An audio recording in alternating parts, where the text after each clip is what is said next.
All right, so the Hawks tie up the series one apiece. I want to take this video. I want to break down some of the things that they did last night on the offensive end of things that helped them come back in the fourth quarter against the Knicks. A lot of it is going to be centered around, obviously, hunting the mismatch of getting Jalen Brunson on some of their best players. But there's a couple of actions in here that I like as well. 8 clips.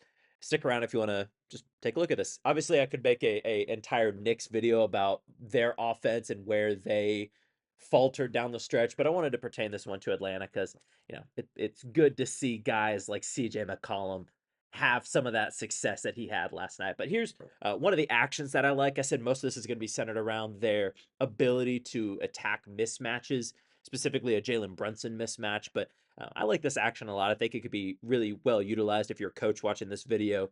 You could do something like this with your team. Clear out the corner. Kispert's going to go through empty corner right here, and they're going to get into a double look out of this. Okay. One thing that I really like, pop, and then play that middle pick and roll action right here in the middle of the floor. When you do that, and you pair that with this exit on the backside right here, my guy Coach Hack calls this Rolex, where you have the roll and you have the exit on this side. By doing that, it manipulates where tag is going to come from, and then you get a Kaminga throwdown right there. But that happens because that tag, that help is supposed to be coming from all the way up here. I mean, he's gonna be denying Alexander Walker on this. You cleared space right here. And so that tag, when you space that dribble out right here and roll like that, supposed to come here. You have a combined action that's happening on this side for the shooter and Kispert, leaves you with a ton of space. That's an awesome action. I love it from the Hawks.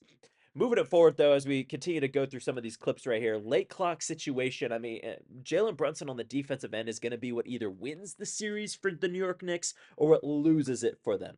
And this is an off-ball sequence right here that I just don't love from him. Late clock situation, 7 seconds on the clock. And Josh Hart does a really good job of getting Johnson right here to turn his back to the play with 5 on the clock, 5 on the ticker right here.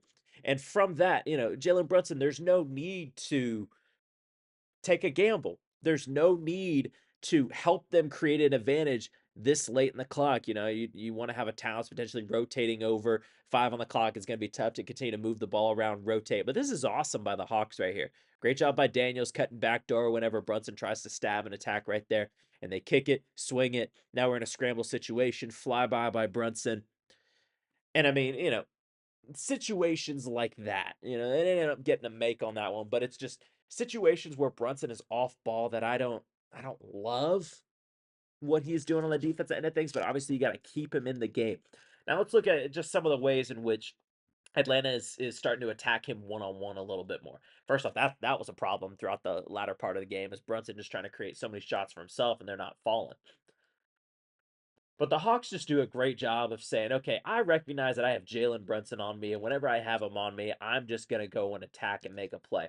Kaminga here in transition, got that middle third of the court right here. And in transition, you never know who is going to be lined up on who's marking who's with who. Well, you got Brunson on Kaminga right here, and in these positions, if you can space the floor really well, out of something like this, it makes it tough to try to plug gaps a little bit more. So you could just be an athlete and play in a one-on-one situation. A great in and out dribble right here by Kaminga. Cat certainly isn't going to be helping on something strong side like that, and Kaminga gets downhill. Great job just recognizing you have him and attacking it in transition. But a lot of what has been really difficult for Jalen Brunson is just he struggles to stay on balance when he's in his on-ball defense right here. So this is, McCollum right away in a situation like this, as the floor gets spaced, you're bringing it up the left side and you realize you got a man in the corner right here. What you recognize out of this, first off, great job recognizing you have that mismatch right here. But it's these moments right here where he just finds himself off balance more often than not.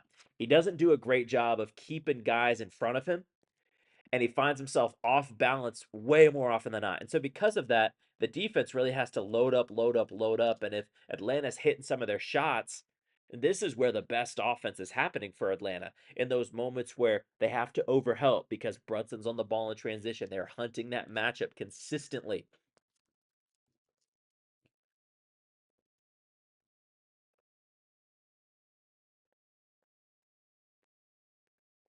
And so you get that matchup that you want again about halfway through the clock right here.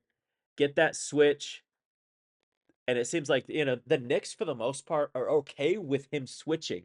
They're okay with him, getting on an Alexander Walker, getting on a McCollum, getting on a whomever. But the Hawks have multiple guys that they can use to attack him.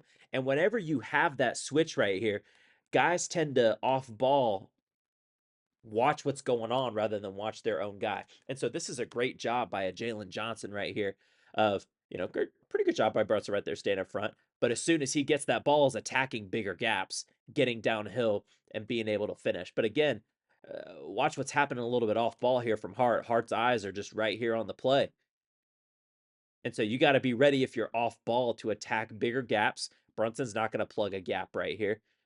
And so you got to be ready off ball to get downhill too. So a lot of, there's a lot of nuance that comes from this. It looks simple, but there's so much nuance that comes off ball, on ball. And this is a reason why a lot of these NBA teams are totally okay with matchup hunting, because there's a chess match within a chess match that continues to happen from that.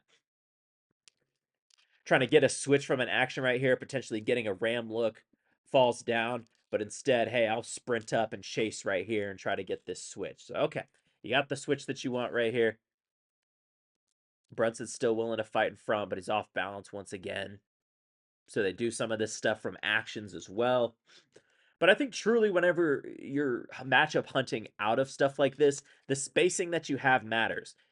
Really simple. You have Brunson on you. Let's just start at the nail right here. Let's go up. Let's get the switch. And then let's maintain a 3 low spacing out of that. 1, 2, 3. 3 low.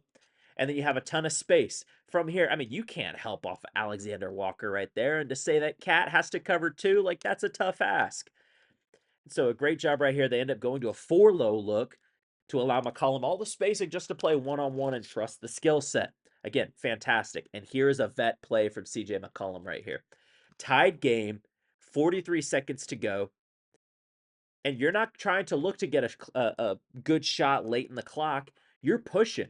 You're looking to say, okay, let's see what I can get right here. 36 on the clock. If I can get a bucket with 30 seconds to go, it puts my team in a position where, if I don't get the bucket and the Knicks get a bucket, we could call a timeout, get the ball up the court with about maybe 5-6 seconds to go and still have a chance to tie or win the game. So great job attacking right here. The look is a tough bucket. Great job recognizing spacing. And at the end of the day, I mean, this is just a CJ McCollum vet performance right here. Great job of just attacking Brunson multiple different ways with action, spacing, just hunting it. Great job by the Hawks. I don't really have much else to say. They're in this series. They can absolutely win it.